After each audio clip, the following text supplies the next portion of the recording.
I think आपने अपना पहला स्टार्टअप बेचा, so how did you decide to invest that money and आपने basically I want to understand कि वो उसमें आपका क्या थॉट प्रोसेस है. आई थिंक आपकी कंपनी में तो आपका थॉट प्रोसेस समझ में आ गया.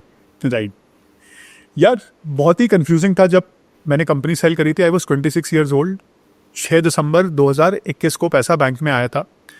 मेरी मम्मी पापा गए हुए थे दिल्ली, मेरे कज़न की शादी थी.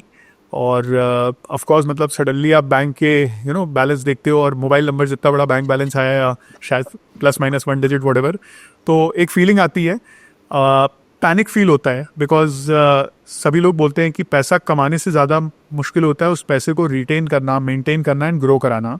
तो एक फियर आता है, बिकॉज कोई चीज़ आपने नहीं करी है तो आप घबराते हो कि यार मैं कर पाऊंगा मैनेज कि नहीं, कहीं मैं इस पैसे को गंवा ना दूं, कहीं मेरी गलत हैबिट्स ना बन जाएं, कहीं मैं इसको वेस्टफुल चीज़ों में ना डाल दूं. सबसे बड़ा चैलेंज क्या आता है, आपको खर्चा करने की आदत है, 1 लाख 2 लाख 5 लाख 10 लाख उतनी आदत है. सडनली आपके पास करोड़ों में अमाउंट है, टेंस ऑफ करोड़ में अमाउंट है, एंड आपको बोला जाए यार ये प्रॉपर्टी खरीद लो, ये म्यूचुअल फंड में इन्वेस्ट करो, एंड आपको एकदम लार्ज अमाउंट डालना पड़ रहा है. तो एक बार तो घबराता है, मतलब घबराहट होती है. एंड मेरे साथ प्रॉब्लम क्या थी, किसी से सजेशन भी नहीं ले सकता. पापा जो है खुद जीरो से हैं. मेरे पेरेंट्स आज भी ये फ्लैट जहाँ मैं रह रहा हूँ, ये लगभग आई थिंक 13 करोड़ का नेट था. मम्मी से आप पूछोगे ना कितने में खरीदा, उनके मुंह से निकलेगा 13 लाख. अभी भी उनका कैलिब्रेशन लाख में, करोड़ तक गया नहीं है. हम रह रहे हैं इस घर में 2 साल हो जाएंगे मार्च में रहते हुए. तो एक पैनिक की सिचुएशन थी हमारे घर पे ऑनेस्टली जब पैसा आया था कि क्या करना है इसका. मैंने कुछ वेल्थ मैनेजमेंट फर्म से बात करी थी, जो स्टैंडर्ड है, मैं नाम नहीं लेना चाहूँगा, बट घूम फिर के उसमें चैलेंज क्या आता है कि यार उनका खुद का म्यूचुअल फंड होता है या उनके खुद के जो कमीशन वाले प्रोडक्ट्स होते हैं उनको पिच करने का ट्राई करते हैं. I also went through that stage where I was pitched such products only to realise कि यार सब बेवकूफ़ बना रहे हैं, है ना. तो मेरे एक दूर के कज़न है, वो मेरे सीए हैं, मतलब मेरे 5th कज़न है. सोच लो आप कितनी दूर की रिश्तेदारी है. But he is my CA for the last 6-7 years now. And काफ़ी वो मुझे मेरे कज़न लगते हैं, मेरे से एज में 20 साल बड़े हैं.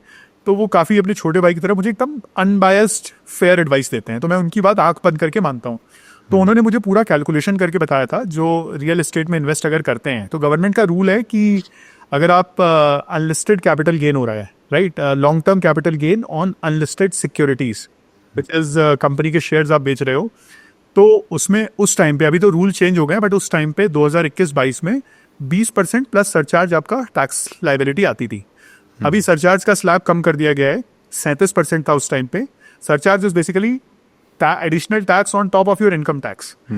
तो सरचार्ज मिला के जो है 0.2% आपका 20%, यानी कि 0.2 मल्टीप्लाई बाय 37% सरचार्ज है तो 1.37 आप करोगे, और 4% सेस होता है तो इंटू 1.04, तो ये फिगर आता है 28.49%. तो 28.5% का टैक्स आ रहा था. और मेरे सीए ने बोला कि आप रियल एस्टेट में अगर पैसा इन्वेस्ट करते हो तो आपका ये जितना अमाउंट आप रियल एस्टेट में डालोगे ये एज पर सेक्शन 54F पूरा टैक्स फ्री हो जाएगा. अभी 10 करोड़ की लिमिट डाल दी गई है उस पर भी. उस टाइम पे ये लिमिट नहीं थी. मेरे सीए जो है वो हमेशा मुझे बोलते हैं यार तुम बड़ी कंपनी बनाने निकलोगे, सब कुछ क्लीन रखना. तो कोई ये मत सोचना कि मैं इसको कैश ले लूँ, मैं इसको जुगाड़ कर लूँ, मैं इसको बाहर भेज दूँ. टैक्स चोरी कभी नहीं करनी है ना, कोई ब्लैक मनी और वो सब कभी नहीं करना. आज हमने प्रॉपर्टीज़ में पैसा इन्वेस्ट किया, कुछ amount, most of the amount in fact ये एक घर लिया, एक आध और इन्वेस्टमेंट्स किए रियल एस्टेट में, because Harshita was a share holder in my company. तो 1 प्रॉपर्टी पर शेयर होल्डर इज अलाउड.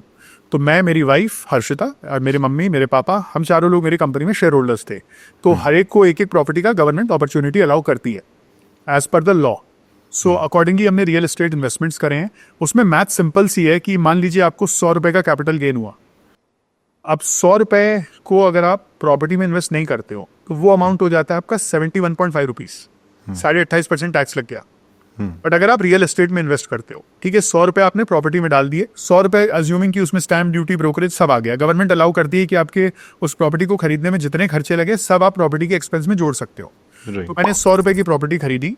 अब 3 साल बाद मुझे लगभग 6 रुपये रेंट आ जाएगा, 2 रुपये पर ईयर के हिसाब से. 2 से 2.5% रेंटल यील्ड होती है, उसमें टैक्स कटेगा, थोड़ा बहुत मेंटेनेंस कटेगा, तो 6 रुपये आपका रेंटल यील्ड हो गए. 2 + 2 + 2 आप मान लो कि ज़्यादा कुछ अप्रिसिएशन नहीं हुआ, क्योंकि रेजिडेंशियल रियल एस्टेट में ज़्यादा अप्रिसिएशन नहीं होता है.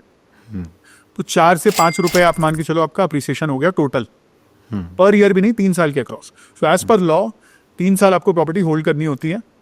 3 साल से पहले बेची तो टैक्स एग्जम्पशन कैंसिल हो जाएगा. तो जो आपका 100 रुपए का प्रॉपर्टी आपने खरीदा 3 साल बाद उसको 104 में बेचोगे, तो 104 में आपने सेल किया प्लस 6 रुपए आपको रेंटल यील्ड मिल गया, राइट।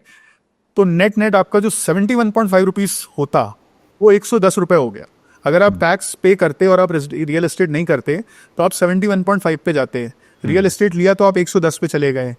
तो 3 साल में 71.5 से 110 पहुंचना है, तो लगभग आपको 17% CAGR लगेगा पोस्ट टैक्स।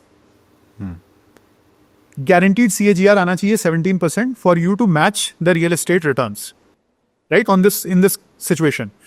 तो कीपिंग दैट इन माइंड कि 17% is a great return in a way, तो for me it made sense कि भाई पैसा मैं पे करके टैक्स ना डाल के मैं रियल एस्टेट में पैसा डालूं, मेरा नेट ज़्यादा पैसा बने। जितना आपका पैसा आया था मतलब उसमें से आपने कितना इन्वेस्ट किया था इसमें रियल एस्टेट? ज़्यादातर मैंने 3 प्रॉपर्टीज ली हैं, 80% अमाउंट प्रॉब्ली रियल एस्टेट में डाल दिया था। 30-40 CR? यस।